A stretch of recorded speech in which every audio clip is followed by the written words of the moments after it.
السلام علیکم ورحمۃ اللہ وبرکاتہ۔ سورۃ القصص کے 18ویں ایپیسوڈ میں خوش آمدید۔ کہو اچھا اگر تم سچے ہو تو اللہ کے پاس سے کوئی کتاب اور ایسی کتاب لے آؤ جو ان دونوں سے زیادہ ہدایت پر مشتمل ہو، میں اس کی اتباع کر لوں گا۔ جب قرآن نازل ہوا تو ان لوگوں نے اسلام قبول کیا جو سابق کتابوں پر ایمان رکھتے تھے۔ انہوں نے اللہ کے نبی صلی اللہ علیہ وسلم کی ایمانداری اور صداقت کو بہت قریب سے دیکھا تھا۔ مظلوم عوام ماحول میں تبدیلی چاہتی تھی، لیکن وہ بہت کم تھے۔ جب موسیٰ علیہ السلام تورات لے کر اپنی قوم کے پاس پہنچے تو اکثر لوگوں نے مخالفت کی، وہی رویہ عربوں نے اپنایا جب نبی صلی اللہ علیہ وسلم قرآن کو لے کر ان کے پاس پہنچے تھے۔ اللہ نے چاہا کہ سابقہ کتابوں کے اصول اور اقدار کو باقی رکھتے ہوئے ایک ایسی کتاب نازل کی جائے جو قیامت تک آنے والے لوگوں کے لیے مشعل راہ ہو۔ قرآن وہی کتاب ہے۔ اس کی انوکھی مثالیں اور معجزہ ہونے کے لیے بہت سارے ثبوت موجود ہیں۔ قرآن کا معجزہ بیان کرتے وقت کچھ لوگ یہ بھی دعویٰ کرتے ہیں کہ یہ وصف تو دوسری کتابوں میں بھی پایا جاتا ہے۔ یہ بات ہم تسلیم کر سکتے ہیں کہ ہر کتاب کی اپنی کچھ خصوصیت ہے۔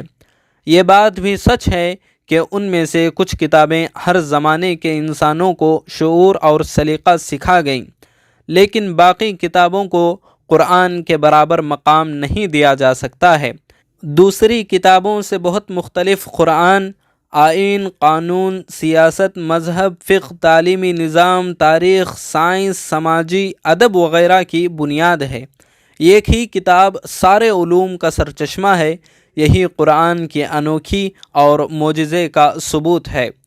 ہر زبان میں مختلف طرح کی تبدیلیاں ہوتی رہتی ہیں، لیکن عربی ان سے مختلف ہے۔ موجودہ دور میں بولی اور لکھی جانے والی عربی اور قرآن و حدیث میں استعمال ہونے والی عربی ایک ہی ہے۔ قرآن کا عربی میں ہونا بھی ایک اہم خصوصیت ہے۔ صرف مسلمانوں کی وراثتی کتاب قرآن ہی محفوظ ہے، دوسرے کسی مذہب کے پاس اپنی کتاب ہو بہو محفوظ نہیں ہے۔ قرآن کا وعدہ سچ ہوا ہے اور ماضی کی جو تاریخ قرآن میں ہے وہ حقیقت ہے۔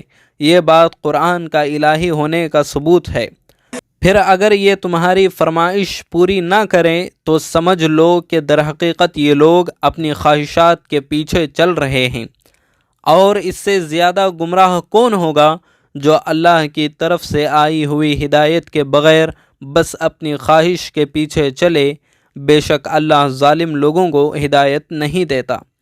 محمد صلی اللہ علیہ وسلم اور قرآن کا انکار کرنے والوں کو تاریخ میں کافر یا سرکش نام سے پکارا گیا ہے۔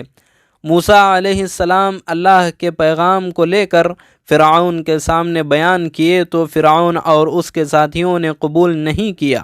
اسی طرح جب محمد صلی اللہ علیہ وسلم نے قرآن پاک عربوں کے سامنے پیش کیا تو اکثر لوگوں نے انکار کیا۔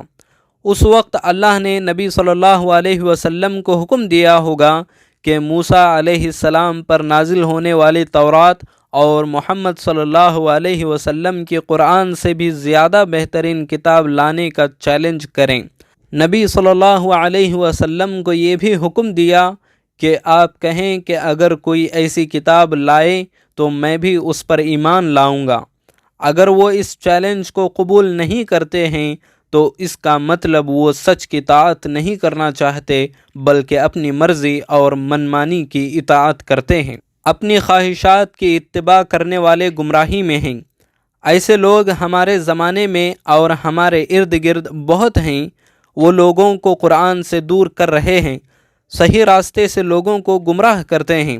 اس آیت سے سمجھ میں آتا ہے کہ ہر زمانے میں کافروں کا رویہ اور سوچ ایک ہی جیسی ہوتی ہے۔